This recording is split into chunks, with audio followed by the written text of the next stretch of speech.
Bem-vinda, professora Isabel. É, acho que a gente pode passar já para a sua apresentação. Eu não sei, Tá. você escolhe, né? Qual dos dois você quer começar a falar? Eu vou começar com o da ordem lá, que é o do ECA, só um minutinho, tá bom? Tá bom. Hum,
eu estou colocando aqui rapidamente, já estou... Tá bom.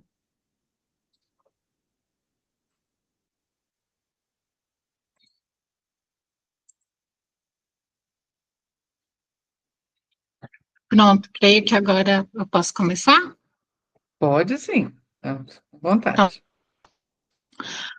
então, né, boa tarde a todos.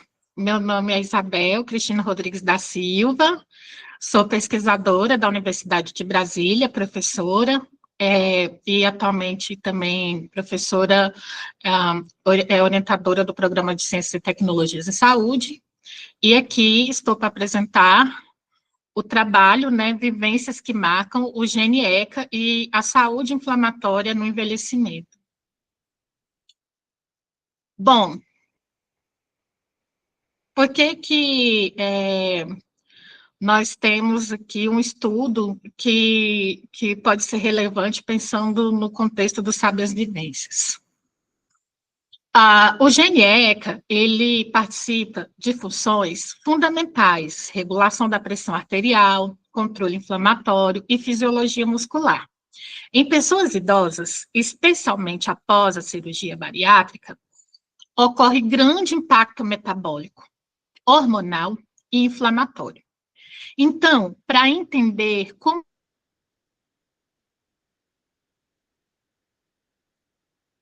a realização do cuidado, na vigilância clínica pós-cirúrgica e no manejo de sintomas ainda pouco discutidos na literatura, como secura vaginal e alterações no comportamentais como a hidratação. Sendo assim, o objetivo do nosso estudo foi avaliar o polimorfismo ECA em sessão de eleição e sua associação com parâmetros clínicos, metabólicos, inflamatórios e em idosos pós-bariátrica.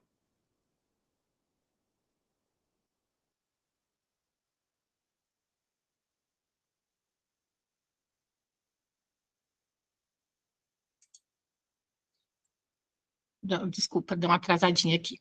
Então, como metodologia resumida do nosso contexto do trabalho, nós trabalhamos com 27 participantes, com idade de 60 anos ou mais, todos já submetidos à cirurgia bariátrica. Esse trabalho teve um parecer ético, foi avaliado eticamente, e aconteceu em um hospital de referência na cidade de Brasília, Distrito Federal. Nós realizamos a genotipagem por PCR, confirmando se as amostras eram DD, com PCR específica, né, qual era o genótipo desses pacientes, para evitar erro de classificação. Analisamos variáveis clínicas, laboratoriais, como, por exemplo, a expressão da citocina inflamatória interleucina 6, o hormônio TSH e vitamina D, e fatores comportamentais, como tabagismo, hidratação e sintomas físicos. Esses dados compuseram um banco que sofreu uma análise estatística com o uso do software SPSS, utilizando dados para estatísticas não paramétricas, como Q² para variáveis categóricas e cruz-coolhos num cruzamento de variáveis categóricas com numéricas. O nível de significância adotado foi de 5%. Então, como os principais resultados que a gente pode ter, a primeira questão aqui seria a distribuição genotípica, sendo que 63% dessas idosas foram identificadas com a variante DD, ou genótipo DD.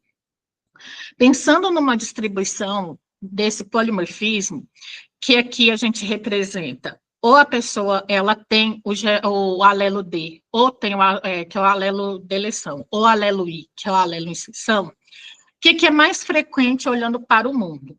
Na população caucasiana, a gente tem uma alta frequência do alelo D, que é o que aconteceu aqui. A maioria das pessoas eram DD, tinham os dois alelos. Nas populações asiáticas, aí a gente já tinha o que é descrito nos estudos de genoma mundial, é que o alelo I é mais frequente, já está diferenciando da nossa população estudada. E em populações negras, há uma frequência muito baixa do alelo D. Interessantemente, apesar da miscigenação do nosso país ser forte, o que a gente observou é que aqui aparenta mais o que se encontrou em populações caucasianas. Em seguida, nós temos aqui, agora a gente vai fazer uma avaliação das características clínicas, que foi um inventário feito junto às pessoas idosas, com o cruzamento com os dados genéticos. O que nós observamos? Aqui a gente tem a distribuição dos dados da variável secura vaginal por genótipo, em azul seria o sim, em vermelho não, e o que a gente vê? Que o genótipo II, que é o inserção, que era o menos comum entre as mulheres estudadas, apresentava maior secura vaginal, mostrando um pior perfil clínico. Então, aqui, a presença do alelo I relacionado à secura vaginal.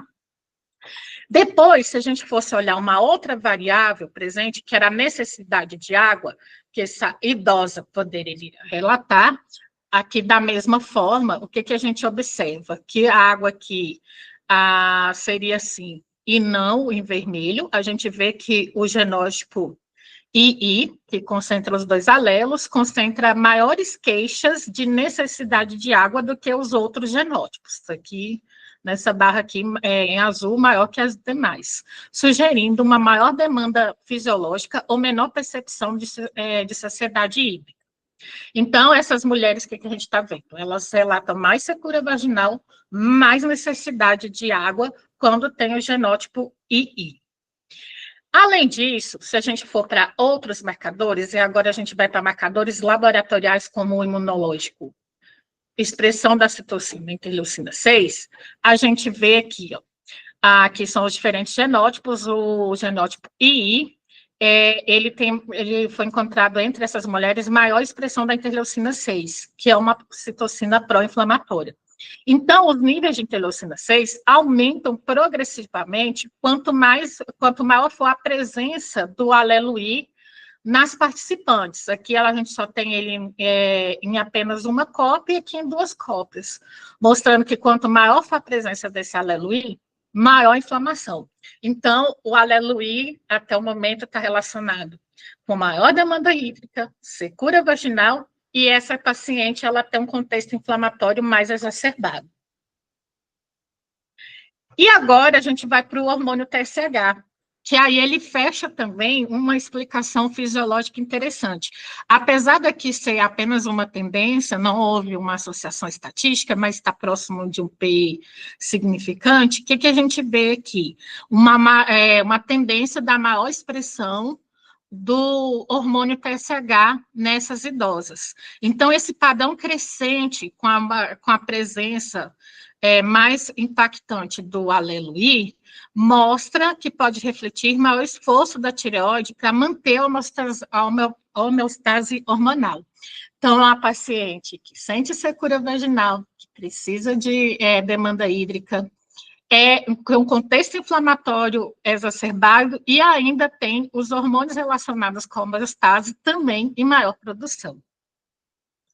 Né? E aí a gente tem essa integração dessa resposta, um genótipo, a presença do alelo I, dando todos esses contextos que a gente resumiu, né? Então, no final das contas, a paciente com a presença do alelo I, ela possui um perfil fisiológico mais exigido, mais estressado, do que aquela que possui o alelo D. E aí, então, como uma conclusão, a gente vê que, sim, estudar o polimorfismo ECA pode ser extremamente importante para nós entendermos uma medicina personalizada da pessoa idosa, principalmente num contexto de uma obesidade em maior grau, a ponto de sofrer uma cirurgia bariátrica, pensando que as mulheres com alelo I, além do prejuízo da obesidade, elas apresentam outros prejuízos mais significativos do que aquelas com alelo D. Então, elas têm aí uma demanda de água, um contexto inflamatório maior e requer uma maior.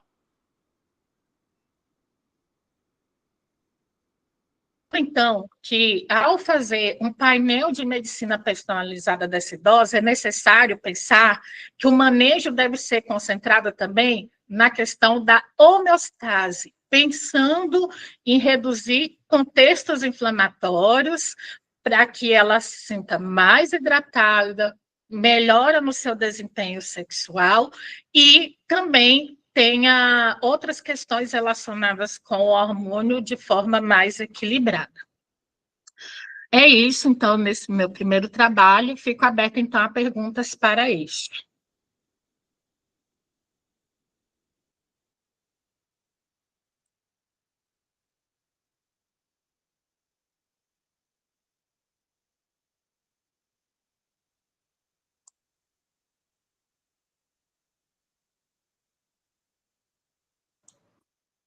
Algum questionamento?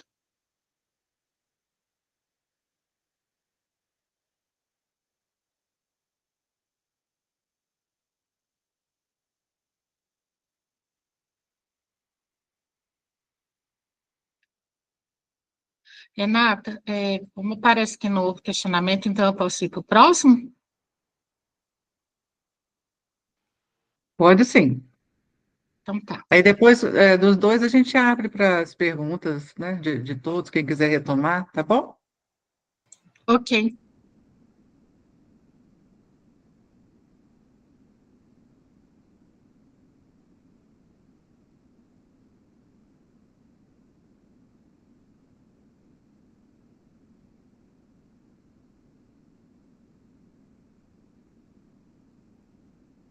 Deixa eu aproveitar enquanto você está mostrando aí a sua outra apresentação.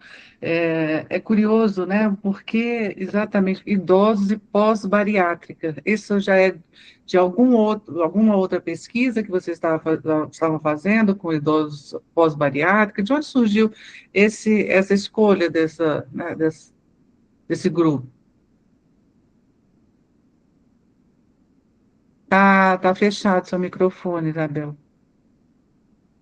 Então, esse é um projeto guarda-chuva que começou com o doutoramento de que atualmente é egresso e vai ser um pesquisador colaborador do nosso programa, que é o professor Lincoln Agudo de Oliveira Benito, que hoje está alocado no CEUB, que aí ele teve essa ideia, ele trabalhou com a professora Margot, então eles se especializaram nessa questão do contexto biológico do envelhecimento, E o Lincoln, particularmente, ele foi muito feliz em escolher um público que muita gente não pensa que a obesidade pode chegar no idoso, né?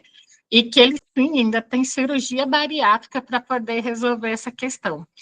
E aí, então, a gente foi entender o metabolismo de uma pessoa jovem que ainda sofre cirurgia bariátrica, ela tem um contexto de medicina personalizada. A gente está aqui com um público pouco estudado, que é uma pessoa idosa com cirurgia bariátrica. E aí a gente vem desenvolvendo, desde aí de 2020, estudos com esse segmento que a gente fez a coleta, né?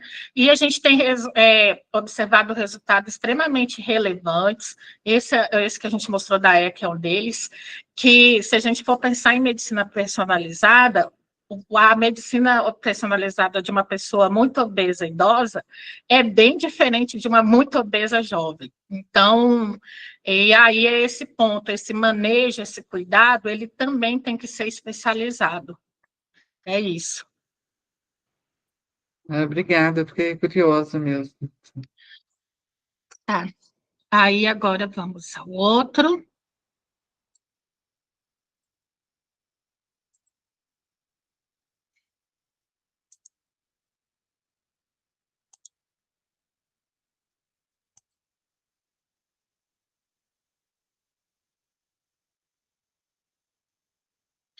Então, aqui a gente apresenta outro polimorfismo em outro gene, que é o gene ApoB. O polimorfismo é RS11, sequência de referência 11 27 9109, uma janela para a medicina personalizada no envelhecimento obeso. Eu tinha esquecido de falar os outros, mas aqui a gente tem a Bruna Gontijo, a Caroline, o Dante, o Gustavo Mortari, a Juliana Moura e eu, professora Isabel Cristina Rodrigues da Silva, líder do grupo de patologia molecular. Todos esses membros são membros do grupo de patologia. Nós estamos alocados na Universidade de Brasília, Campus Ceilândia, Faculdade de Ciências e Tecnologias em Saúde. Bom, a questão da ApoB, diferente da ECA, que eu acabei de apresentar, agora a gente vai estar falando de metabolismo lipídico. A apolipoproteína B, que é codificada por esse gene ApoB, ela é essencial para os transportes de lipídios. E nós temos que, no contexto de um envelhecimento e obesidade, tem uma alteração metabólica referente à lipoproteína, e que a cirurgia bariátrica também muda todo um contexto em relação à produção dessas lipoproteínas, e que a gente já sabia, polimorfismos podem influenciar na resposta, mas entender isso no contexto de uma pessoa idosa é importante para a gente também pensar na medicina personalizada. E esse polimorfismo que a gente está trabalhando aqui também é uma exceção de eleição, como foi o da ECA, na região promotora desse gene, então vai interferir na produção da apolipoproteína, ela podendo ser mais expressa ou menos, sendo que o alelo D, que é a deleção, a redução do tamanho do fragmento desse gene, leva a uma secreção reduzida disso. E o alelo I, ele vai ter uma hidrofobia da apolipoproteína mantida e vai estar íntegra. Então, o contexto não desejável é que a pessoa tenha o alelo D, pois ela vai ter uma redução da expressão dessa apolipoproteína. E com essa redução, tem um impacto no colesterol plasmático. E aí, a gente tem aqui como objetivo avaliar a distribuição genotípica desse polimorfismo, dessa variante e suas associações com variáveis clínicas bioquímicas em idosas submetidas à cirurgia bariátrica. Então, novamente, no contexto da metodologia, foram recrutadas 27 idosas atendidas por um hospital de referência do Distrito Federal, no qual foram avaliadas características clínicas com um inventário, também foi avaliada o prontuário dessas participantes e amostras de sangue foram coletadas para verificar questões laboratoriais, como exames bioquímicos, hematológicos e, especialmente, os exames genéticos. A genotipagem foi feita por uma PCR simples, porque trata-se de uma exceção de eleição, E entre as variáveis clínicas importantes que a gente vai comentar aqui foi a questão do tabagismo, a presença de neuropatia e dor articular. Nas variáveis bioquímicas avaliadas nas amostras dessas participantes, da amostra de sangue, nós temos o colesterol total, o LDL e a vitamina D. Esses dados compuseram um banco que nós fizemos uma análise estatística aplicando estatísticas não paramétricas, como o Q-quadrado e o teste de Cruz-Cooley. Em relação à distribuição genotípica, nós vimos que a presença do genótipo exceção é reduzida nas participantes, e isso vai contra um contexto que a gente já tinha descrito no contexto global, em que a presença do alelo I ela é mais marcante, inclusive, do que em estudos brasileiros que já foram executados, mostrando que essa distribuição está diferenciada na nossa população aqui do Distrito Federal em relação às idosas. Em relação ao cruzamento dessa informação clínica com outros resultados, como o tabagismo, a gente observou que não tinha diferença, mas há uma tendência aqui de um aumento do hábito de fumar entre essas mulheres com o genótipo, com a presença do alelo I. A neuropatia, ela é reduzida com a presença do genótipo I, e a artralgia e mialgia também. Em relação aos resultados bioquímicos, o que a gente pode observar? Um ligeiro aumento, apesar de não ser estatisticamente significante, nasquelas que possuíam o alelo I do LDL, que é um componente inadequado, ruim para o contexto de avaliação do perfil lipídico. A vitamina D encontra-se, diferente disso, a vitamina D encontra-se ligeiramente aumentada naquelas que possuem o alelo I, e o colesterol total, aí ele também vai estar aumentado, corroborando com o LDL, que é um contexto inadequado. A gente tem que pensar numa fundamentação fisiológica de uma estrutura amadurecida do alelo I em relação ao alelo D, e que o alelo D tem uma menor secreção. Mas, diferencialmente, aqui, o que a gente observou? Que a gente teve mais secreção de gorduras nesse sentido, que vai ter, elas dependem desse transporte com a apolipoproteína. Então, a gente viu algumas tendências relevantes em relação ao tabagismo, a neuropatia, a artralgia e também aos lipídios, quando a gente pensa que é importante se avaliar também a ApoB. E aí, a ApoB, esse gene, ele vai ter, sim, um papel modulador de uma série de questões clínicas nessas participantes, reforçando também a necessidade de uma medicina personalizada. Aí é isso. E aqui estão nossos contatos do nosso grupo.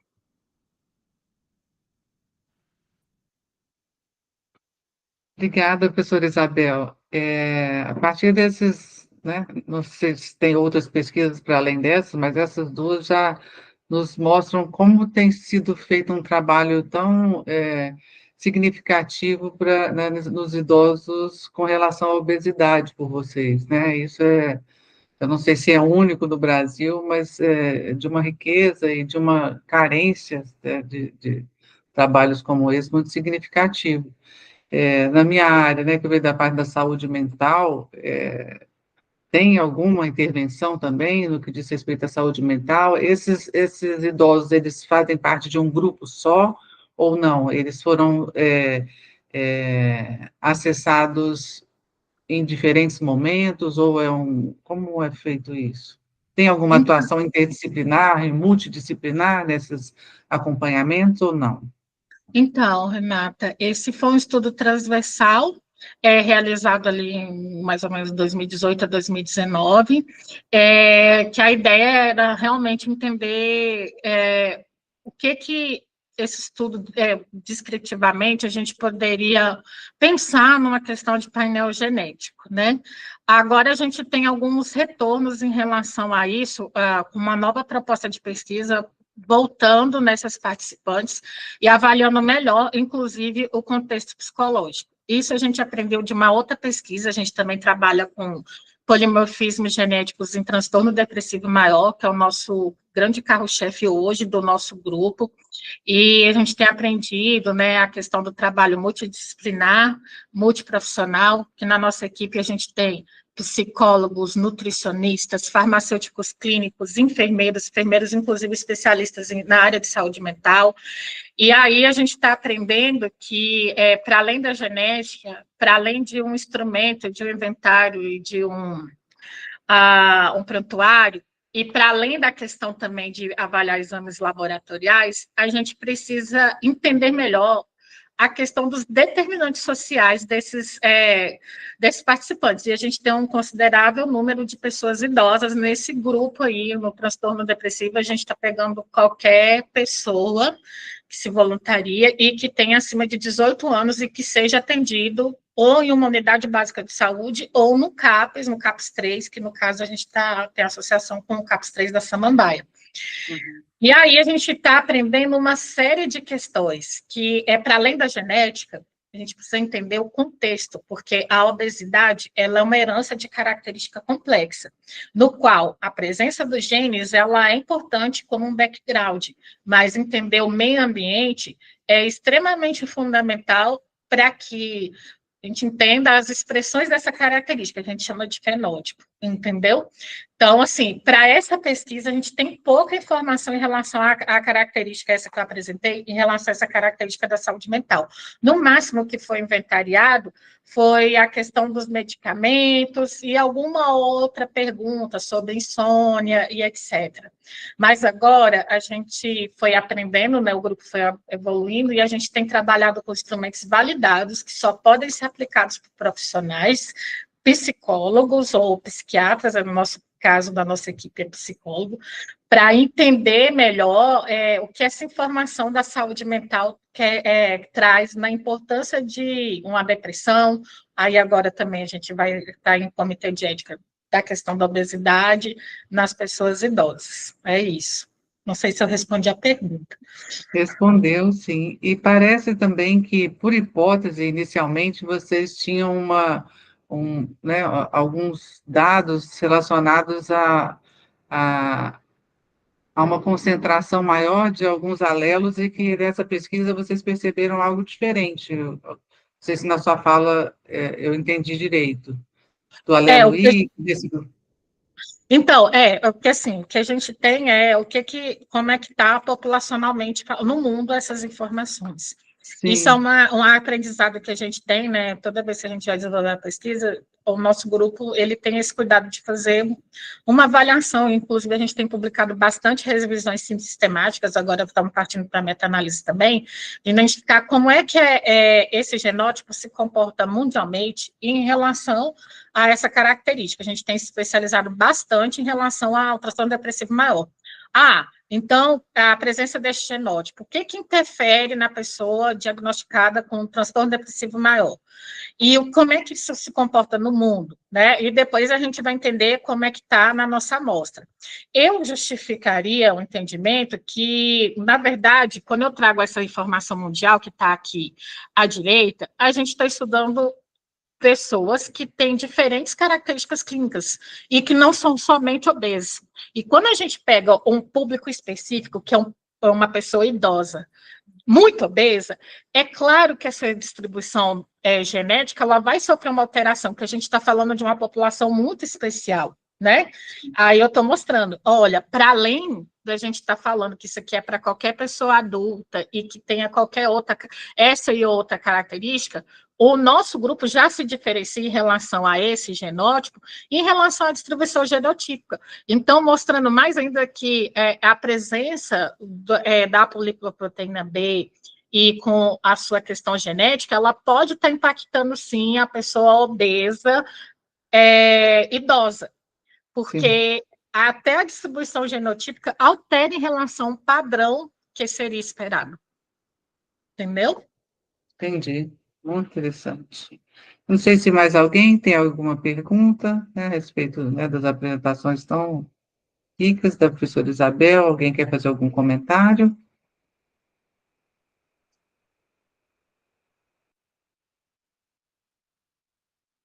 Acho que é isso. É isso, Muito então. obrigada. Eu vou pedir para ausentar da sala e voltar para a outra sala que eu estava moderando. Obrigada, pessoal. Muito obrigada. Muito obrigada, professora.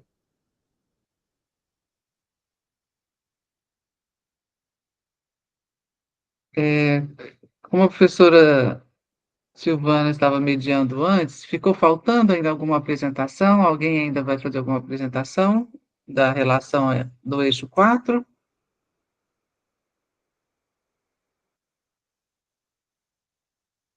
Todos já apresentaram, né?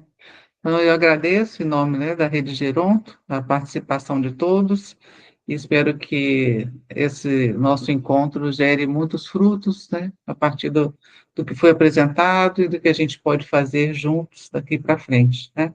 Muito obrigada a todos e um excelente final de tarde. Obrigada. Obrigada. Tchau, tchau. Tchau. Até a próxima. Tchau.